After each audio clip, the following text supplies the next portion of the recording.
আগামীকাল হচ্ছে পৌষ সংক্রান্তি। এই একা হাতে সংসারে আমাদের মতো গৃহবধূদের জন্যে খুবই চাপের হয়ে যায়। যদিও চাপের, কাজ তো আমারই করতে হবে, কারণ সংসার আমার, তাই সব কিছু নিজেকেই হ্যান্ডেল করতে হবে। অন্য কেউ তো আর এসে কাজ করে যাবে না। গতকাল রাত্রেই ভেবে রেখেছিলাম আজ একটু সকালে উঠবো, কিন্তু এই যে ঘুমের কথা, উঠতে পারিনি। আজও 8টা বেজে গেছে। উঠে সমস্ত বাসি কাজকর্মটা আগে তাড়াহুড়ো করে নিলাম। তারপর এই যে চলে এসেছি রান্নাঘরে ব্রেকফাস্ট বানাতে। বর্মশাই যে আবার যাবে 9টার সময়, তো ঝটপট করে চিড়া ভাজা আর দুধ চা বানিয়ে দিলাম। সে তো খেয়ে চলে গেল, আবার ছেলের জন্য বাকি আছে, ছেলের জন্য তো কিছু করতে হবে, আমারটা নয় বাদিয়ে রাখলাম। আমার কিন্তু একটু লেট করে খেলেও চলে যায়। তো বর্মশাই গেল দোকানে আর আমিও কাজ শুরু করে দিলাম। তো আমিও খেয়ে নিয়েছি। সকালে যে চিড়া ভাজাটা ছিল বর্মশাই রেখে গিয়েছিল কিছুটা, সেটাই খেয়ে নিয়েছি। আর দেখুন চলে এসেছি রান্নাঘরে, রান্নাঘর পরিষ্কার করতে। ভাড়াটি বাড়ি থাকি, এখন কি করব, যেমনই ঘর হোক পরিষ্কার তো রাখতেই হবে। অ্যাকচুয়ালি ঘরটা অনেকটাই পুরনো, তার জন্য যদিও পরিষ্কার করি পরিষ্কার আর থাকে না, তেমনই নোংরা নোংরাই লাগে। তার মধ্যে রয়েছে ইঁদুরের উপদ্রব, তার কথা আর কি বলবো। আজকে যদি পরিষ্কার করি পরের দিনই আবার যেমন আর তেমনই করে দেয়। রান্নাঘর থেকে শুরু করে বড় ঘর পর্যন্ত খুব ভালো করে ঝাড়ু দিয়ে নিলাম। তারপর ভাবলাম যে রান্নার প্রিপারেশন কিছুটা করে রাখি। তো কাটাকুটি যা থাকে সব কিছু করে নিয়ে আবার চলে আসলাম এই ঘরগুলো মোছা দিতে, কারণ কাল পৌষ সংক্রান্তি। আজকে যদি সব কিছু কাজকর্ম শেষ না করি কাল তো আমার জুলুম হয়ে যাবে।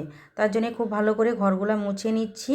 মুছে নিয়ে তারপর স্নান ধ্যান করে পুজো দিয়ে নিব। এই দেখুন, একদিকে আমি ঘর মোছা দিচ্ছি, আরেকদিকে ছেলে কত সুন্দর করে জুতোটা খুলে তারপর রেখে দিল। ও এমনই দেখেছে যে মা কাজ করছে, সে কখনোই ডিস্টার্ব করে না। সমস্ত ঘরদার তো মুছে নিয়েছি। এবার যে ঘরের সামনে জায়গাটা, সেটা যদি না লেপি দেখতে খারাপ লাগে, তাই না? তার জন্য একটু জল দিয়েই লেপে নিচ্ছি। মাঝে মাঝে লেপা হয়, তবুও ড্রাই সিজন, তার জন্য কিন্তু বালি বালি হয়ে যায়। তো বেশি করে জল দিয়ে খুব সুন্দর করে লেপে নিলাম। আর যেহেতু গোবর নেই, তার জন্য খালি মাটি আর জল দিয়ে লেপে নিয়েছি। এবার যাচ্ছি কাপড় মেলে দিতে। আমাদের এখানে তো ওরকম রৌদ্র পড়ে না, ওই যে সামনের জায়গাটা সেখানে ভালো রৌদ্র পড়ে। তো গতকাল তো অনেকটা কাপড় ধুয়েছিলাম, আজকেও ধুয়েছি। তো প্রত্যেক দিন তো ধুইতে লাগেই, কারণ যেহেতু বাচ্চা রয়েছে আর বাচ্চার কাপড় কিন্তু অনেকটাই বার হয়। দেখুন তো আজকে রৌদ্রের তাপটা কত সুন্দর উঠেছে। এরকম কি প্রত্যেক বছর হয়? কখনোই না, আমি তো দেখি। আমি যতটুকু জানি এই পৌষ সংক্রান্তির সামনে কিন্তু প্রচুর প্রচুর কুয়াশা থাকে, একদমই রৌদ্র তো মোটামুটি কয়েকদিন উঠেই না। তো বেশ কিছুদিন আগে কিন্তু ওঠেনি অবশ্য। যাই হোক, আপনাদের সঙ্গে কথা বলতে বলতে সব কাপড় চোপড়গুলো রোদ্রে মেলে দিলাম। এবার স্নানটাও করে এসেছি।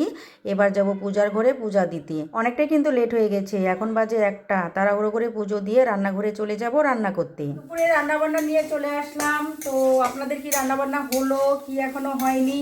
আমি তো মাত্র বসিয়ে দিয়েছি। অনেকটা লেট হয়ে গেছে আজ, কারণ কাল তো পৌষ পার্বণ, তার জন্য তো একটু ঘরের কাজকর্ম, মুছা মাছি, লেপা পোছা সব কিছু তো রয়েছে, সেগুলো করলাম। করার পরে মাত্রই স্নান করে এই তো রান্নাঘরে চলে এসেছি।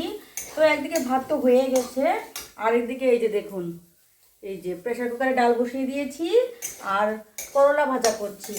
এই পর্যন্তই। আর একটা সবজি করব সয়াবিনের। তো আপনাদের কি রান্নাবান্না হলো না হলো অবশ্যই কিন্তু কমেন্ট বক্সে জানাবেন। এখনের মতো টাটা।